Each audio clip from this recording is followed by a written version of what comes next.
There are warnings that life gives us to help us stay out of trouble and live life to the fullest. Now, how do we pick up these signs in order to see these clear warnings to stay out of trouble?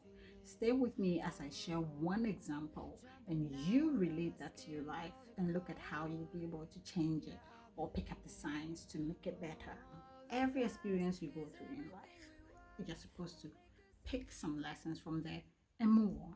Now, when you get too comfortable and stay there for so long, life decides to wake you up from your slumber so that you gather your lessons and move on to the journey. So here's how he does it. Now, think of it like someone who is a drunkard. Now they go out one time and then they fall flat on their face and they get a mark on their nose. Now that is similar to life's first warning. You know, that little warning mark on your nose is like a pinch as to what life is trying to wake you up. It's just like tapping you wake up.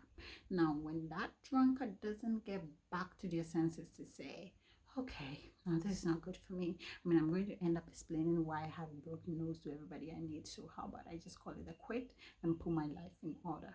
Now, if they don't take that lesson and change, now they're going to have a second warning. Now, the second warning, it might not be a tap or a pinch or a broken nose.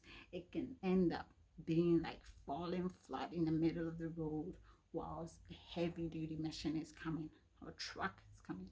Now, that's scarier. Now, that's when people draw them out of the way and they panic too.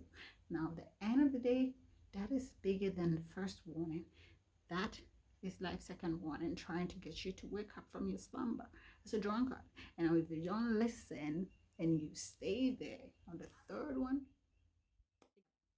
going dead. And that's scarier. You don't want to get there.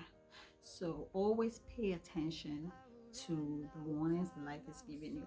Whatever trajectory you're on right now, if you're in a very abusive relationship, the day that he broke your arm was the first warning. Or what number is that? Maybe you are like a cat. You have like 9 lives, so maybe you get 9 lessons. But if you're not lucky, what happens then? The day that she picked the knife and stabbed you, that's when you have to wake up. So that's about it.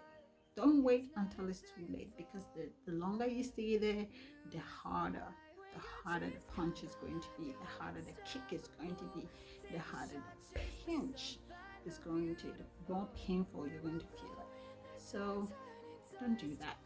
Don't stay there too long and lose your life.